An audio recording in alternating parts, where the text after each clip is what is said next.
Hey, I'm Suzanna Lanier, actor and acting coach for over 25 years. I'm Jess Greenberg, casting director for over 10 years. We're here to help you navigate this crazy, creative, and sometimes chaotic journey into the film and television world. We share our insights as to what works. And invite some pretty spectacular guests to share more ideas to move you on your journey. So without further ado, let's get into the show. Hi, everybody. Hello. Welcome to our Minisode. So this week, we have a great episode coming up. We talked to Maxime Giroux, who's a casting director, and he does a lot of commercial casting. So he gives us a lot of insight into the commercial casting world and a lot of tips and tells us the differences between film and commercials. And I just thought it was really interesting. And he also shared some really funny casting stories that I thought were just really entertaining. And it got Jess and I to talk about our funny casting stories. So one that I would like to share, I thought it was pretty funny. The first film I ever got, it was a student film for Concordia University.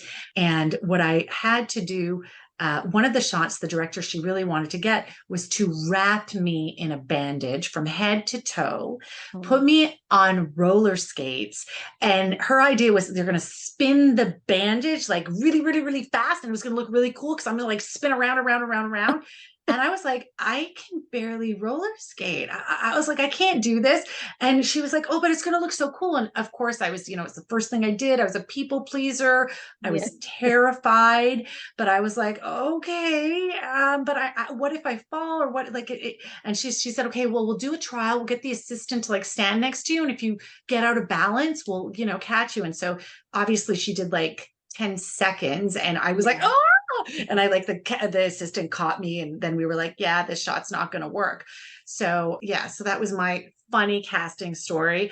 It wasn't even a casting. It was an actual shoot where I was terrified. And I don't think they would do that anymore. I think you would be like, listen, you got to tell this to your professor first, check in to see if these shots are legal so you don't kill anybody. Sure. Well, I was going to ask, like, did you know about this when you auditioned for it and when you got the part, or like you just showed up on set and they're like, hey, we'd love to try this with you?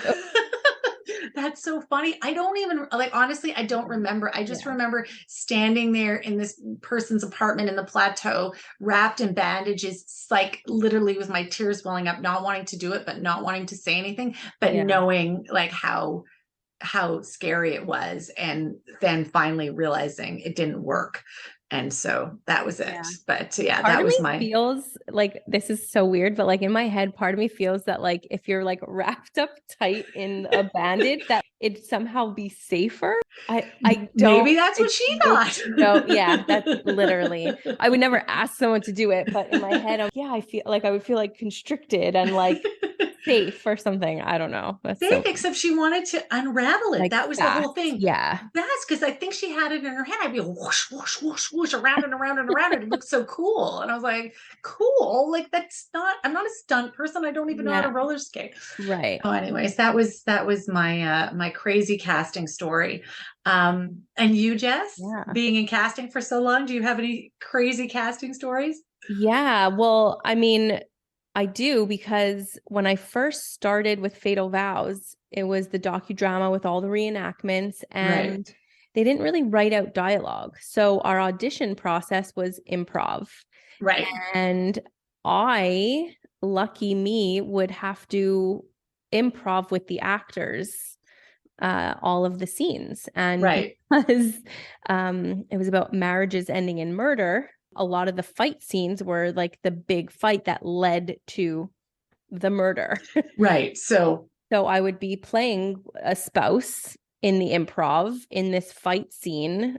Newsflash, not an actor, not an improv pro. I just knew the story. So that's all I knew. But so I remember this one improv, it was with Don Shepard, who I knew, like I worked with in the past, and literally like the nicest guy.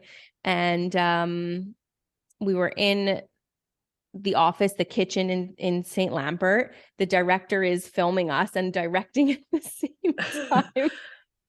And it was a fight scene, and he goes and like it got intense, and like he like grabbed my neck. Oh my gosh. I think like I'm pretty sure. And like we still sort of like laugh about it today because it was like Right. he felt terrible.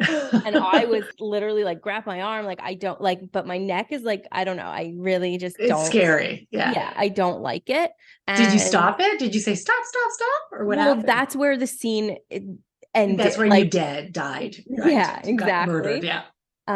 You know, and also people pleaser, you know, wanting to give the actor like the most space to like give the best Explore. performance and explore. And I was just like, all right, okay, like, you know, going with it, but didn't love that. And then, but yeah, he was super nice. But all to say is like, and maybe he did ask me ahead of time. I don't remember, and it's very likely he did, but all to say that was a good learning experience to tell your reader or whoever you're performing with what actions might come Yes. with the performance, and let everybody know, because it could be really scary. And also, given our relationship, like it wasn't, and the scene, like it wasn't out of context at all that he would do that, but it was still like a little jarring, I would say. Yeah, and that's I mean, that's a good point, because we actually just had this conversation yesterday with the students about if you are going to get physical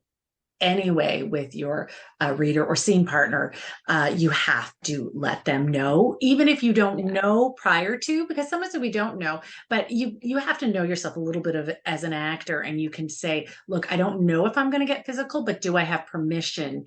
Obviously, I'm not going to punch you in the face, but do I have permission? Are you okay with it? And then you would have maybe said, I'm okay with grabbing my arm, but please don't touch my neck. Something, you know what I mean? My shoulder, and like, something if it comes up. So that's really important, because there was another one of my students who was a phenomenal actor. He had just moved to Toronto, and he had a new casting director brought him in, and he brought in a toy gun, which he didn't show prior to. And he was in the middle of this very, very intense scene, and he pulls out the toy gun. And I want to say this was a suicide scene. So he didn't even point it at the reader. He pointed it at his own head. He was like tears in the eyes. The casting director stopped the audition right away. She's like, stop, get out of my office, and don't ever come in with a prop without showing it beforehand. Wow. And, you know, I felt so bad for him. It was obviously a toy gun, but that is the rule. You always show your prop, or if it is going to get physical, you ask permission that it might be first, because if not, it could go, you know, the other direction, and really easily. So yeah, no, it's so important. Yeah, and even I recently saw a play at the Centaur, What Rough Beasts, and it's about there was a shooting at a university, and they came out ahead of time before the play started and showed the prop gun. It was like a huge rifle, and I was like, thank God they showed it, because like I was even like uncomfortable when they were taking out the prop gun. The sound, like it was, I didn't realize how much I appreciated it until I saw it. I was like, oh wow, that was a good move. Because So I just want to say to everybody that usually we do a lot of positivity, so this might have gone on to a bit of a sad note, but I promise you, when you come and listen on Thursday, it's more upbeat. The casting story is funny, and nobody gets hurt. No, there's no guns, and it's really fun. So I hope everybody tunes in on Thursday, and there's a lot of tips that he brings in, and I look forward for everybody being there on Thursday. Bye, everybody. Yay.